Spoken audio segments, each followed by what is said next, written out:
এবাৰ বাহৰ পাতিছে দবকাত আৰু এই খবৰ পাই ইতিমধ্যে বিজেপি কৰ্মী গৈ উপস্থিত হৈছে উচিতস্থলীত। আমি দৃশ্যাংশ দেখুৱাইছো যিহেতু উৰিয়াম ঘাটৰ যি আচলতে উচিত অভিযান চলি আছে আৰু আজি পঞ্চমটো দিন আৰু পঞ্চমটো দিনতো এতিয়া দেখা পোৱা গৈছে যে উচিত অভিযান চলি আছে যুদ্ধংদেহী ৰূপত আৰু তাৰ মাজতে উৰিয়াম ঘাটৰ আচলতে যিসকল উচ্ছেদিত লোক আছে সেই লোকসকলৰ মাজত এক প্ৰকাৰে হাহাকাৰ লগা পৰিস্থিতিৰ সৃষ্টি হৈছে। খাবলৈ খাদ্য নোহোৱা হৈছে, বাসস্থান থাকিবলৈ বাসস্থান নোহোৱা হৈছে আৰু তাৰ মাজতে এতিয়া খবৰ পোৱা গৈছে যে উৰিয়াম ঘাটৰ যিসকল উচ্ছেদিত লোক আছে একাংশ উচ্ছেদিত লোক এতিয়া দবকাত বাহৰ পাতিছে। দবকাৰ চাংমাজিত উৰিয়াম ঘাটৰ উচ্ছেদিত লোকসকলে আশ্ৰয় লোৱাৰ খবৰ ইতিমধ্যে লাভ কৰা হৈছে আৰু তাৰ পাছতেই বিজেপি কৰ্মী গৈ একাংশ বিজেপি কৰ্মী গৈ উপস্থিত হৈছে সেই স্থানত। প্ৰায় 50 জনকৈ লোক আহি আশ্ৰয় লৈছে দবকাৰ চাংমাজিত। এবাৰ উৰিয়াম ঘাটৰ যি আচলতে উচ্ছেদ অভিযান চলি আছে আৰু আজি পঞ্চমটো দিনাও যুদ্ধংদেহী ৰূপত পুৱাৰে পৰা উৰিয়াম ঘাটৰ উচ্ছেদ অভিযান চলি আছে। যিসমূহ মছজিদ আছে, যিসমূহ মাদ্ৰাছা আছে, তাৰ সমান্তৰালকৈ ঘৰ আছে, ব্যৱসায়িক প্ৰতিষ্ঠান আছে, সেই সকলোবোৰে ভাঙি দিয়া হৈছে আৰু তাৰ মাজতে যিসকল উচ্ছেদিত লোক আছে সেই উচ্ছেদিত লোকসকলৰ মাজত হাহাকাৰ লগা পৰিস্থিতিৰ সৃষ্টি হৈছে।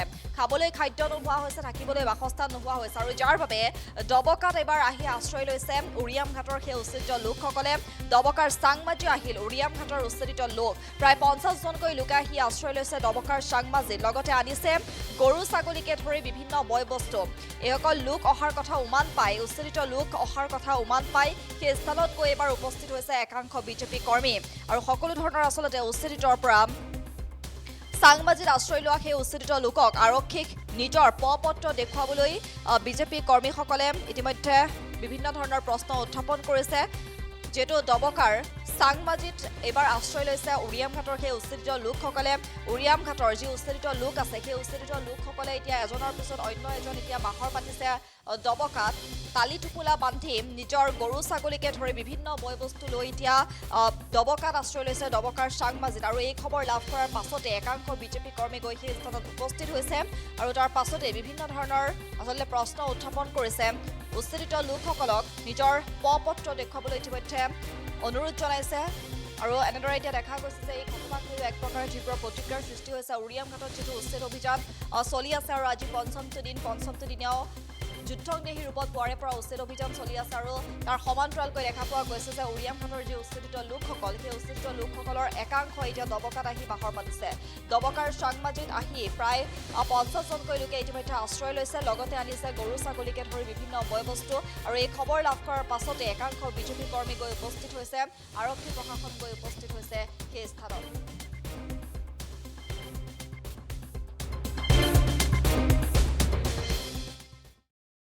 আচৰিত আমি খবৰ পাইছোঁ উৰিয়াম ঘাটৰ কেইবাটাও পৰিয়াল আহিছে, 7-8টা পৰিয়াল আহিছে আৰু সংখ্যা আমি যিটো তথ্য পালোঁ আমি গ্ৰাউণ্ডত গৈ 50জন লোক তেওঁলোকৰ পৰিয়ালৰহে আহিছে।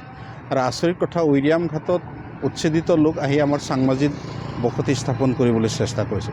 যিকেইঘৰ মানুহে তেওঁলোকক স্থান দিছে, বসতি দিছে, তেওঁলোকৰ আমি স্পটত সৰজমিন তদন্তত গৈছিলোঁ এটা আমাৰ সজাতি দল। তেওঁলোকক আমি কৈ আহিছোঁ যে আপোনালোকে যিটো উৰিয়াম ঘাটত উচ্ছেদিত লোক আপোনালোকে স্থান দিব নালাগিছিলে। আপোনালোকে জানি আছে গোটেই অসমত এটা পৰিৱেশৰ সৃষ্টি হৈ আছে, তাৰপিছত আমাৰ চাংমাজিত আপোনালোকে মনে মনে গোপনে এইটো কিয় তেওঁলোকক আশ্ৰয় দিছে, গোপনে আশ্ৰয় দিছে। আপোনালোকে অৱগত কৰাইছে নাই, কৰা নাছিলে। পিছত গামবুঢ়াই গৈছে বুলি কৈছে। গামবুঢ়াক তেওঁলোকে আহোঁতে পুলিচ প্ৰশাসনক জনাব লাগিছিলে, গামবুঢ়াক জনাব লাগে। আমি যোৱাৰ পিছতহে তেওঁলোকে অৱগত কৰাইছে, মানে গোপনীয়তা ৰাখিব বিচাৰিছে। আৰু তেওঁলোকৰ আচৰিত কথা, তেওঁলোকে কৈছে নাই আমাৰ ইয়াতে পৰিয়াল হিচাপে আহিছে। 50জন মানুহ কিবা পৰিয়াল হিচাপে আহে নেকি? আৰু গৰু ম'হ ছাগলী প্ৰায় মানে 10-12টা 17টামান গৰুৱে লৈ আহিছে।